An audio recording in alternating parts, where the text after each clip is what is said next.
very this way. Will I just stand this way? We'd like to welcome you all here to Pathways to Emerging Talent. Let me start off by introducing myself. I'm Mark Cumberton from Jam Media. I'm going to introduce each of the panellists, and then maybe they're going to elaborate and give a further introduction about what their colleges have to offer for you guys specifically. So I'll start with Eddie Hallahan from Ballyfermot College. It's the BCFE, Irish School of Animation. We have Sharon Campbell from DJCAD, which is based in Dundee. We have Sorcha Loughnane, and Sorcha's with Screen Training Ireland. We have Marty Boylan, who's from ITT, and Keith Foran, who's from Dunleary, IADT. Ballyfermot's been running animation courses, I think, started now 30 years ago now. I think just next year, I think it's 30 years. HND, Higher National Diploma, and we run a 2-year add-on in conjunction with Dundee University, a 2 years honours degree, and we have an animation stream in the honours degree, and we also have a games stream in the other degree. We have round about, I should have worked this out earlier, about 70, I think, students, around about that sort of area across the courses, and as I say, with 30 years running, so we most, I think, of the people here at one stage or another have graced our doorway. So that's about it. And we'll pass on to Sharon in a minute. We're obviously conscious that a lot of people in the audience are very aware of what's going on in the colleges and are part of the colleges. So we'll continue on to that mode. Sharon, could you introduce us, please? So I am the course director for the animation course at Duncan of Georgeston College of Art and Design, and that is part of the University of Dundee in Scotland. And Duncan of Georgeston is an art school, basically, that's part of the university. So there's a first year sort of general foundation, and then there's a 3-year degree course in animation, which is our second, third and fourth year. Each year we have sort of between 25 and 30 students. And yeah, we validate the Ballyfermot course as well, so those students leave with the University of Dundee degrees. Yeah, that's about it. Thank you. I'm Sorcha Loughnane. I'm a training executive for production and technical skills in Screen Training Ireland, which is part of the Irish Film Board. So as part of that kind of production and technical portfolio, it's basically physical and digital production, so it encompasses animation, visual effects, some games, but a lot of physical production as well, and a lot of kind of the skills that kind of cross over all those things.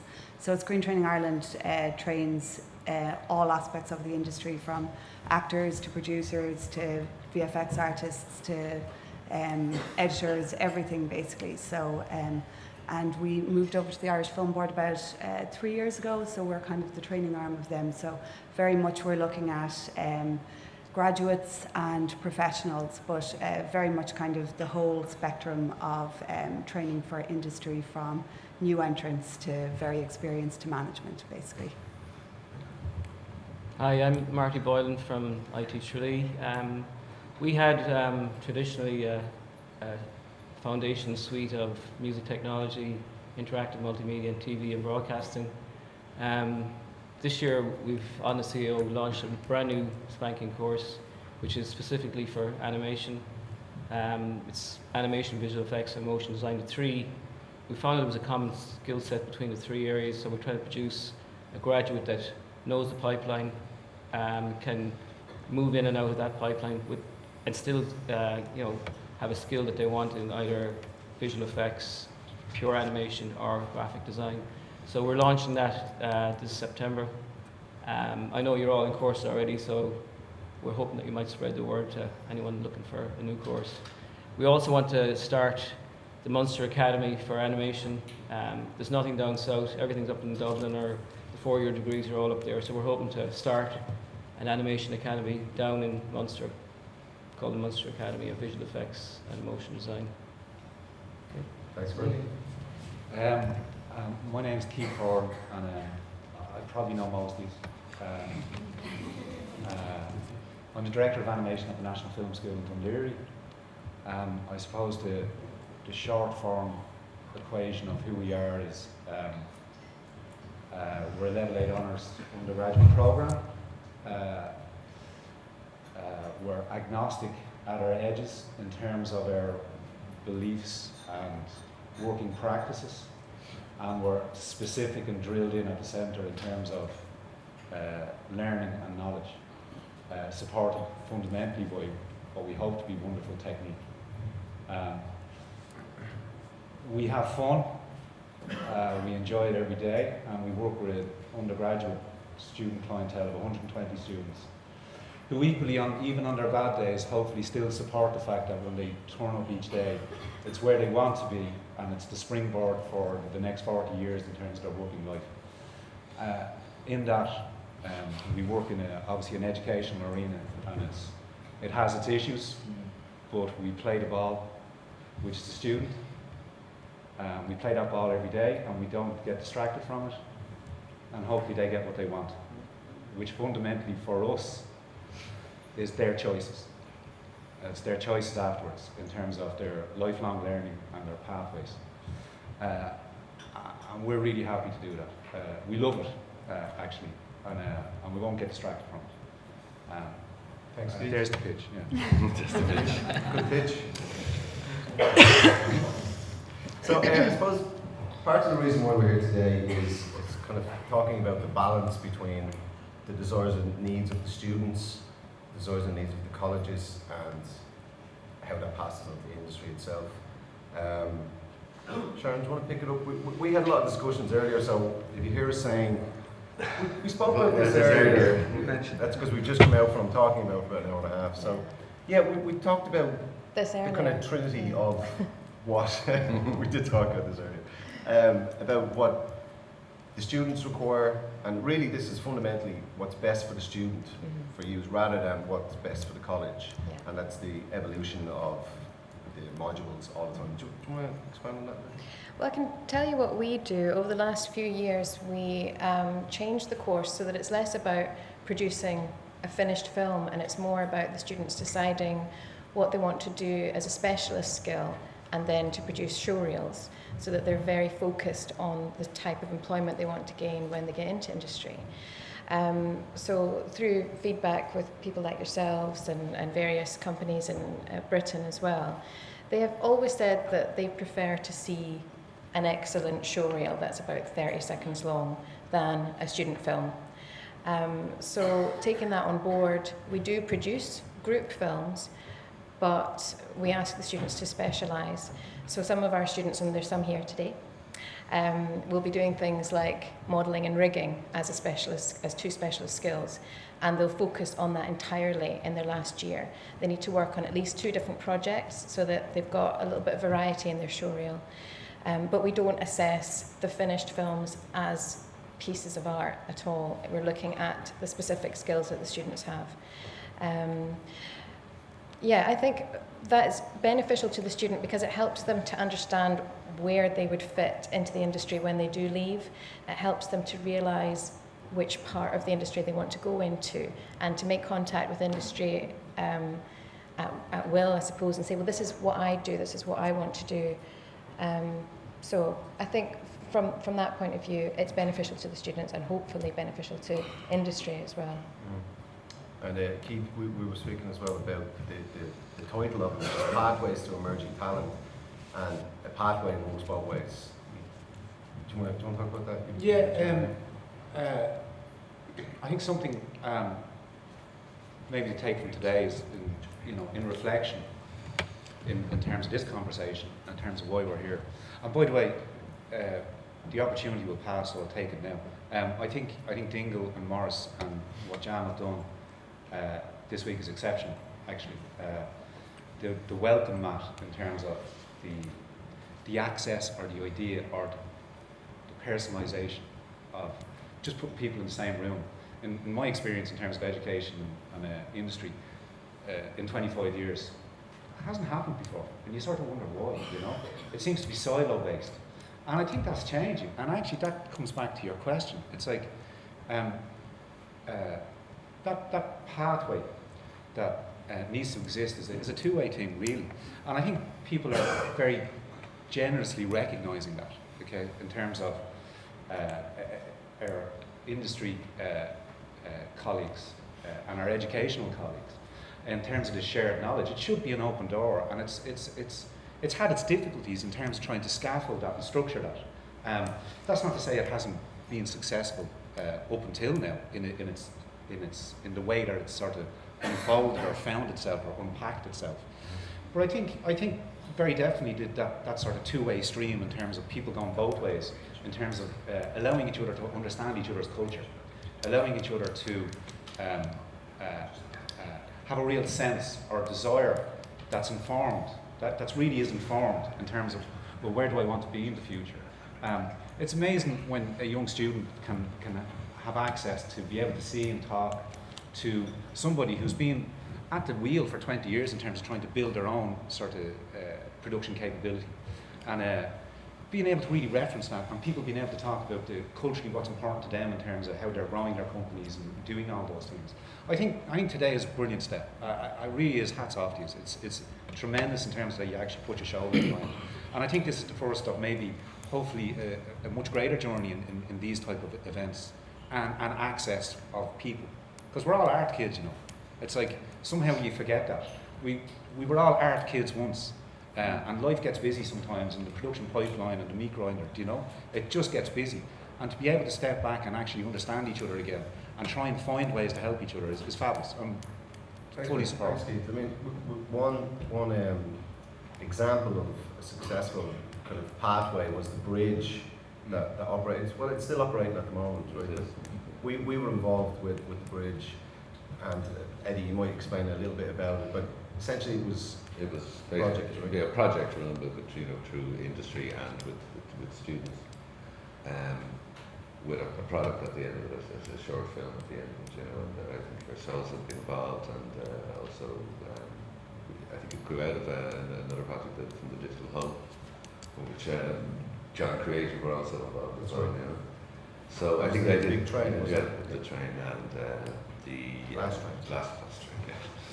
So I think that opportunity for students and the industry to get much closer, to work together closely on a project, I think has tremendous potential. Yeah. I mean, there's a symbiosis. Obviously, it's not just a training exercise to train people for industry, but it's got to develop. There's an educational aspect, and it's got to develop between the two of them.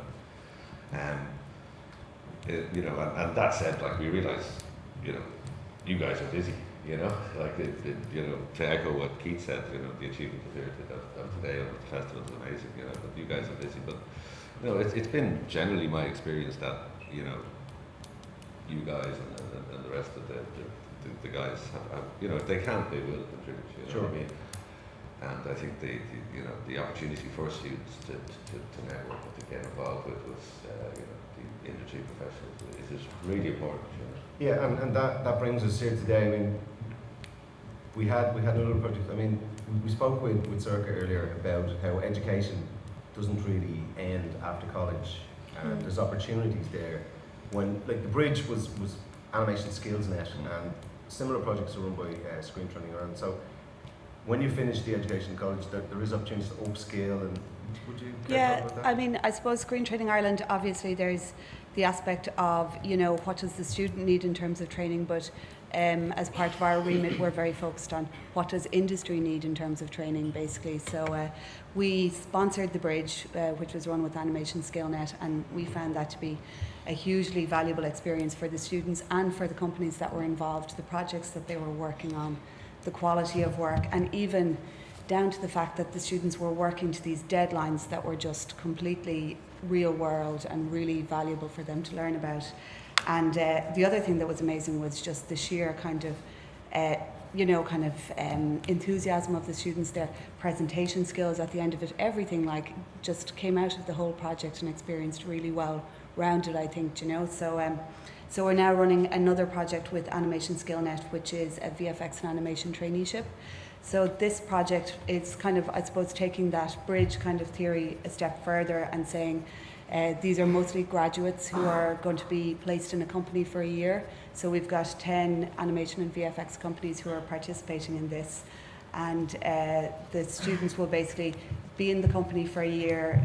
Over the period of that year, we'll take them out maybe once a month for kind of different kind of modules of training. So that might be very specialized depending on the student's needs. So obviously, you know, every company has different needs and different kind of things that they want from that trainee. So some companies are saying actually they want somebody to follow a production management pathway, or some companies are saying that they want somebody who's very much a rigger, or some companies are saying they want somebody who might be a bit more of an all-round artist, or, you know, so we're very conscious that every company has very different needs and requirements, and I think it's good learning experience for students as well to see that there are very specific pathways they can follow.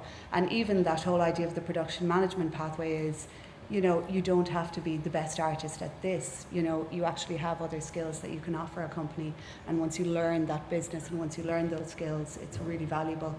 So we're trying to kind of, as much as possible, it's a very kind of flexible program, and it's kind of evolving as we go along basically. So we haven't done the final selection of participants, but the evolution of the program will very much be dependent on what the companies who are involved want, what the studios want, but also what the participants find they need as the program progresses. So participants should be able to come to us and say, I'm really struggling with this aspect or this software or whatever, and we can respond to that as quickly as possible, you know. So I think Screen Training Ireland is very much about a much more kind of industry-led and kind of bespoke way of teaching.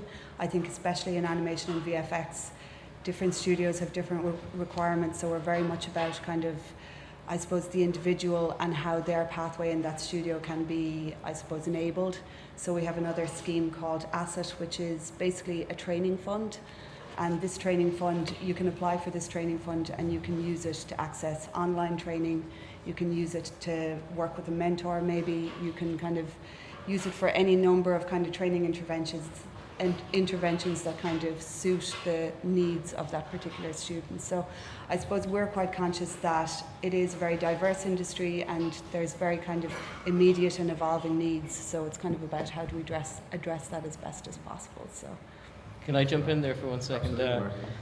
Keith talked about the meat grinder out there, and the pipeline is so vast, there's so many jobs there. And our approach to this new course was looking at it from, our experience was we had a mechatronics course, which was a year of mechanics and a year of electronic engineering.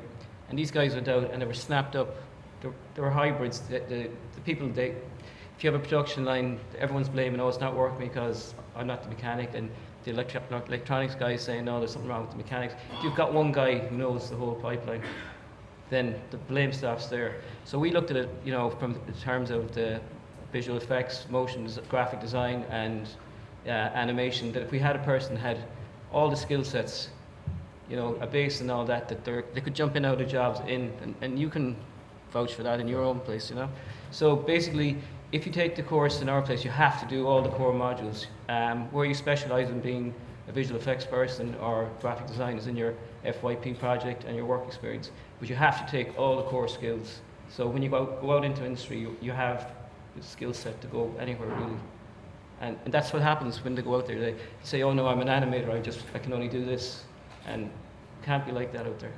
Yeah, we got into a discussion earlier about specialisation and generalisation, yeah. And it was in years past, the courses were very much geared in a pyramid mode. The best artists got to the top, yeah, and second best and so on, but there was maybe some fall off. But nowadays, they're kind of swallowed up. There's production roles, and who wants to talk about that? We got into this about specific, rather than over specialisation, where they went out and the marketplace had changed.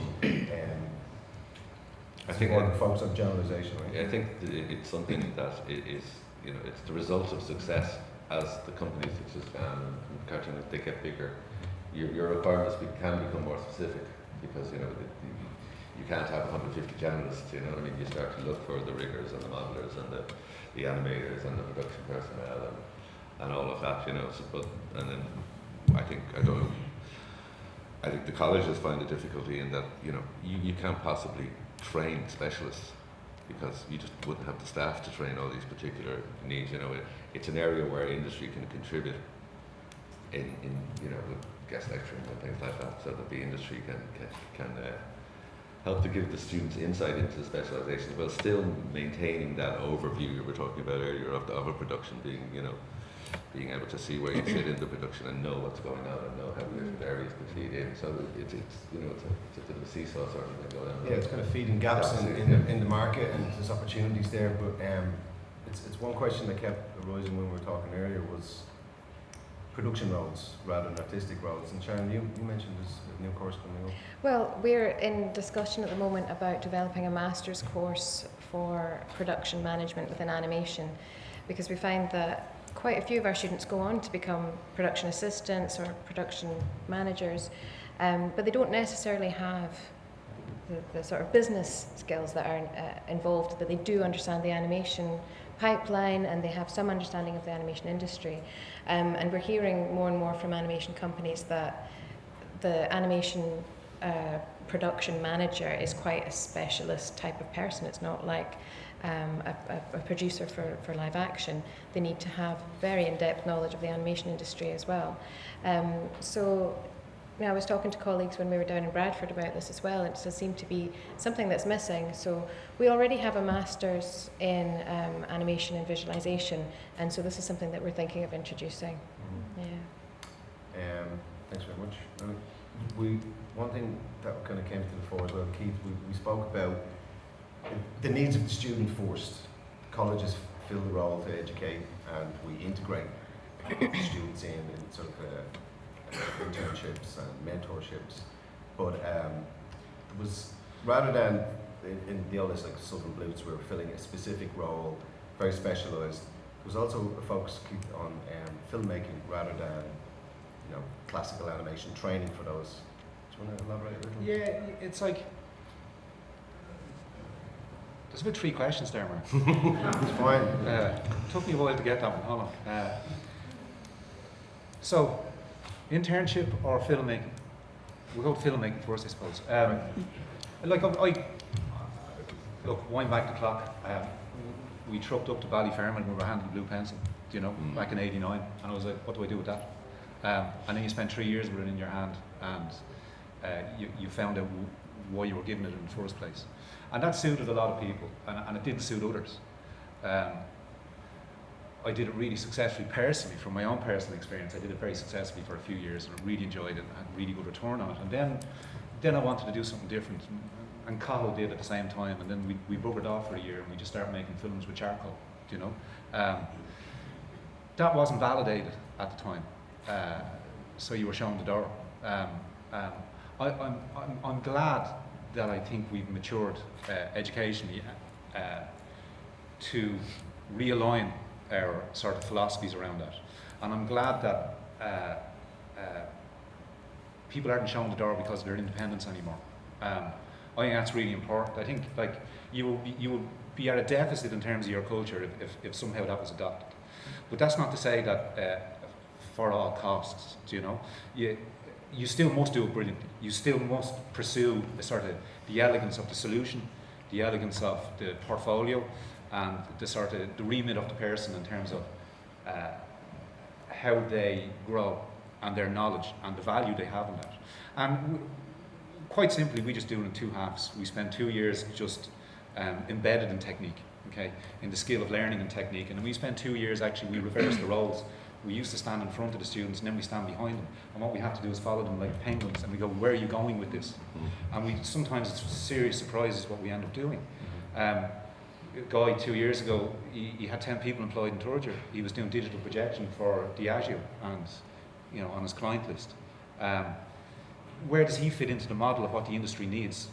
He doesn't, you know. But for us, educationally, we go great, and you have to take that. And then again, you have someone who's very traditional, very, very character animation based, very portfolio based, very specific in that regard. It could be pre-production or it could be art in terms of colour and things like that. And you have to fundamentally allow that person to find their niche.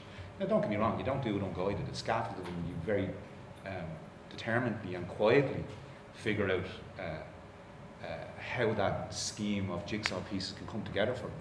But I do think we're not there yet. There's still a lot to learn. But I do think there's a maturity in terms of the educational arena in our growth in the last 20 years that we can support that.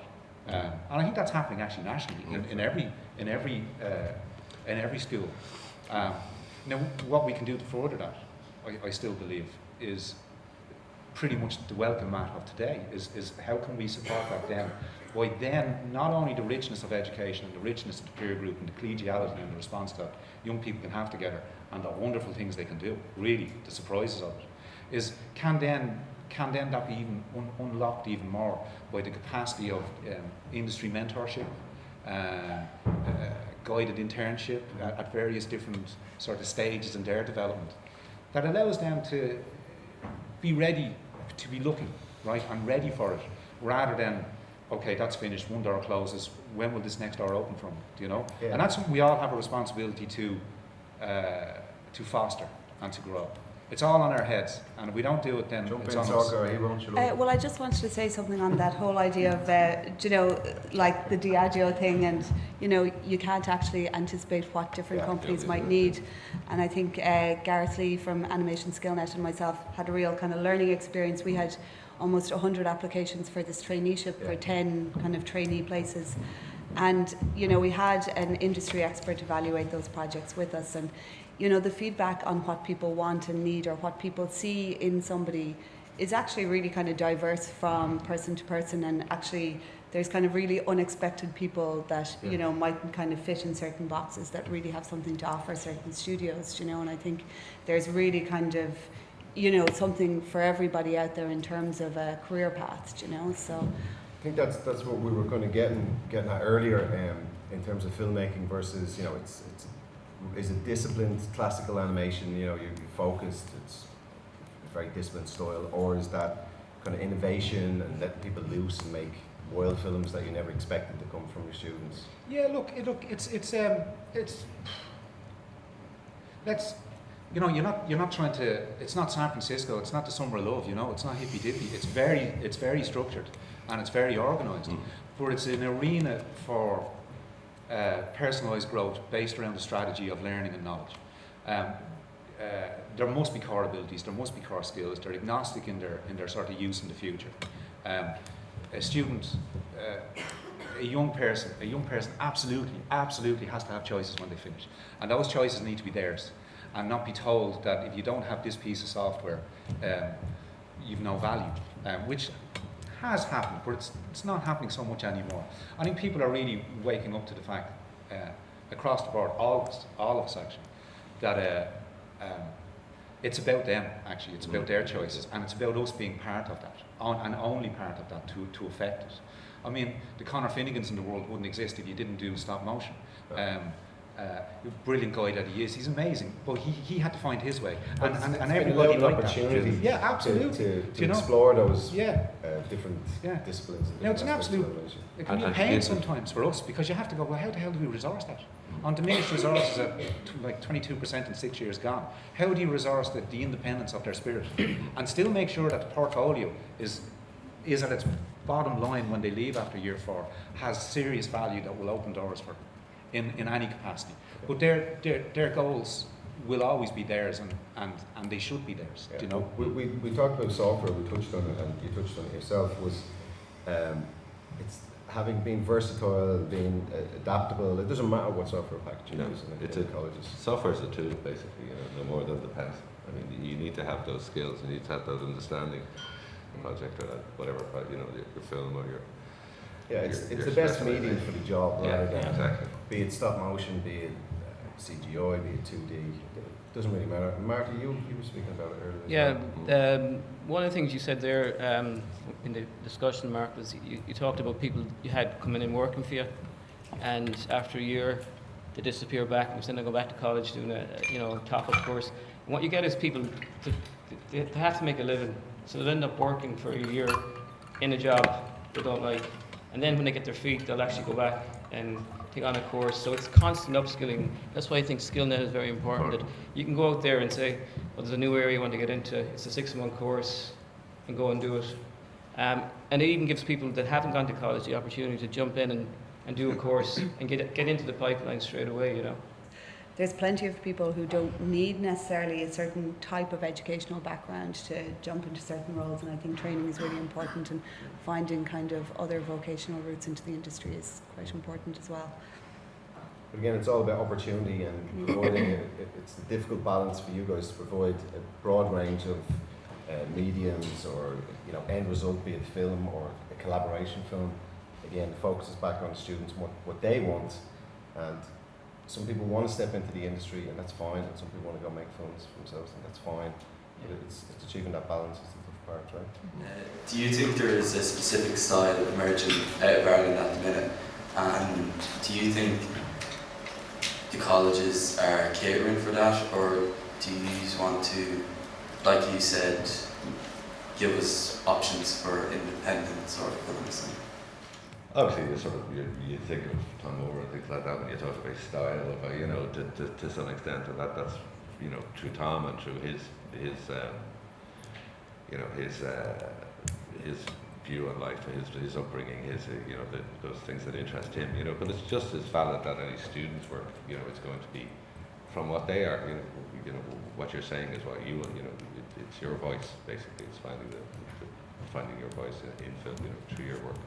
And is there an opportunity in Ballyfermot to express those broad range of styles, or is it focused? No, I think as I said, the way that the course, it's very much as what Keith was saying, that we have a sort of 2-year where we focus a lot on skills, and it's your pencil, it's your computer screen, it's learning those skills. But certainly on our degree, it's about producing projects. It's about working as part of a team, which is something that we spoke about earlier as well. That this teamwork, working as a member of the team. So it's project based, but working in group projects generally, and applying those skills. And the concepts are developed by the students from scratch, with with input and feedback from their tutors. But it's driven from the students, it's not driven by us. We facilitate it, if you like, but we don't. So you can take cater. we can cater for within the confines of financing and whatever you have. Within reason. Within reason. But I think, Sorry, yeah, Marty. sorry, Keith. Along with the style, there is this style is one thing, but what's the most important thing in anything is the quality. I mean, you can have hand-drawn animation, you can have CGI, 3D, but it's the quality is what's going to sell you at the end of the day, and I think that's what we have in this country. What was your quote earlier, Keith? It was. There's a few. Give him a generally hint. I rob them off people. But can I come to that? His name's Mark Murphy, and his mates call him Captain Cavan. He's one to watch for, right? And I'm really lucky that I know that, right? And everybody else should know that as well, right? And to answer the question, I think we're actually a leader, actually, and maybe we don't know it yet, okay? Maybe we just haven't polished it off enough yet, Go to the plate in the door and actually make sure that actually that's what it says. I think because of the sort of, if you want to call it the unregulated way we do things in terms of at a third level capacity, we're not Toulouse or Montpellier or Gobelin who have house styles, therefore they produce house styles, therefore when they go to industry they repeat those house styles, therefore they're locked into a system. We have this, we've somehow imagined their way and then supported it by hard work when we were kids and then when we were professionals to bring this really glorious illustration world alive that somehow we thought of when we were kids and came out of us then at different times in the future. And I think the animation industry absolutely should be, nationally here in this country, absolutely needs to be commended in terms of the quality of the work that's coming out. In terms of its capacity to deliver professionally. But not only that, in itself it's unregulated because it's just so bloody different from a little small island. And I see the educators around Europe and I just see it. You just see the mocap people down in Toulouse and you see all this, and every one of the portfolios are the same. But they're doing very specifically. They do it very well. That person will go and be a pipeline person in DreamWorks or wherever it is. This is what we do, and we actually need to remember that, or not even remember it, but acknowledge it. And we actually have a real sort of leadership role to play in that, and people are looking at what's going on. Great question. Yeah, great question. And I mean, I suppose to come back to it, it's what's perceived as a weakness is to turn it into a strength, and I think that's what Ireland, Animation Ireland does very well. Can we take another question? Hi, you were talking earlier about having specific programs later on in courses about getting into production or maybe being the lead person on storyboarding or something like that. how would you go about them, and like how long do you think they'll be of a course? Would it be a 1-year course, or would it be longer than that? Because I think that's a really good idea, because after, in 4th year, you do your 4th year film, and you're either assign yourself a role or someone else, and you find out what you want to do more that year and where you want to go from that. So it'd be really good to have, maybe if it is a 1-year course, to have another year to go in and specialize in that field that you want to go into. Yeah, is that aimed at me? Yeah. Well, it is our 4th year. Our 4th year is our sort of specialist year. So what happens in 3rd year and in the 2nd year is that you already start working in groups. You start trying all the different roles. You try all the different pre-production roles. You try all the production roles, post-production roles, and you get a sense for what you think you're good at. So by the time you're sort of in the middle of 3rd year, almost ready to go into 4th year, you know what you definitely don't want to do. You know, maybe I'm not really that interested in backgrounds. Maybe I'm not that interested in lighting or whatever. And hopefully by the time you're in 4th year, you have this, you know exactly what it is you want to do. And it is spending that whole of the 4th year just really getting your teeth into it. So if it is something like storyboarding, you're storyboarding and storyboarding and storyboarding. It might not necessarily be made into a film, but you're just getting lots and lots of practice. You could do commercial work as well. So you could do freelance work and you'd be assessed for that too. It's all just about really trying to understand what that specialist skill is about. I've got some of my students here in the back. Put your hands up, Duncan Jordanson students. So, yay! So have a chat with them about it. So they've been doing this, they're almost at the end of their 4th year, and they're all specialists in one field or another.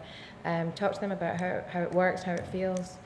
Yeah, they're the best people to answer that. I think it's like what we were talking about earlier.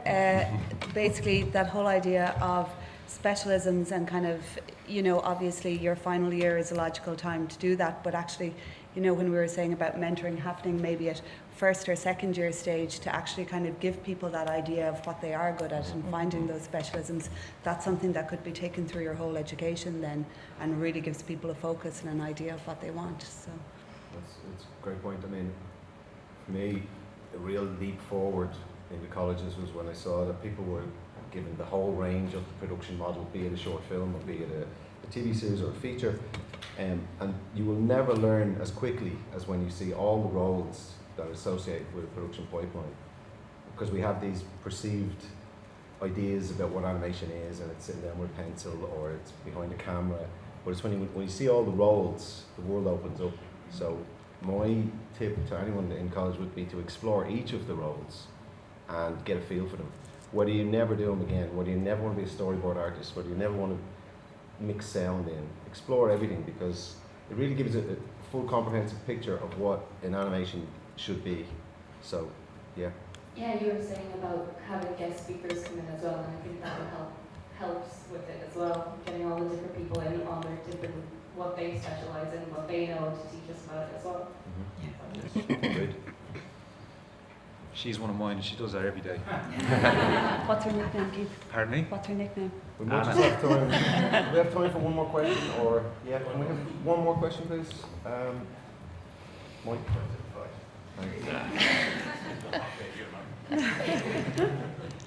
Just in terms of getting internships and like getting our foot in the door of the industry, in my personal experience, I tried last year to get an internship, and they were saying that I needed experience to get an internship, so I'm kind of in that awkward phase where I need experience to get into the industry, but I don't know a way to get experience. Is there a way to do that for a student?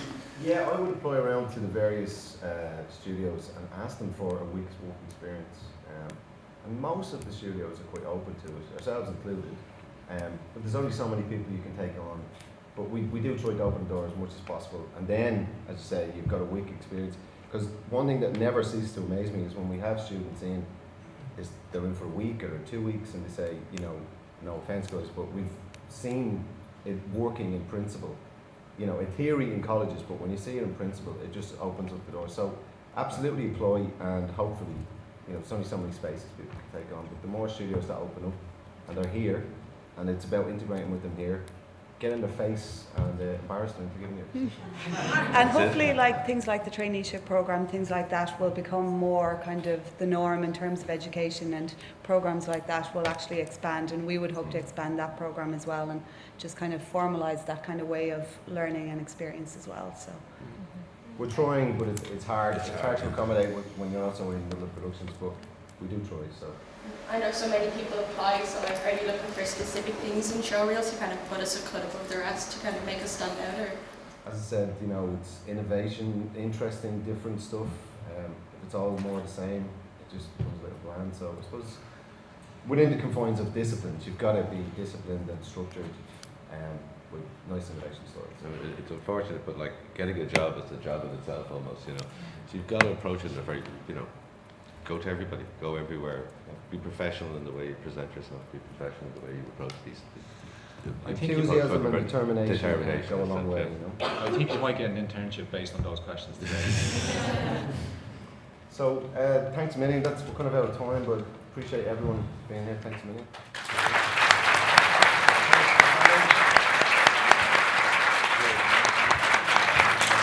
Thanks to Barry, Hallahan, Hallahan, Sharon Campbell, Sorcha Loughnane, Marty Boylan and Foran. Thanks a million.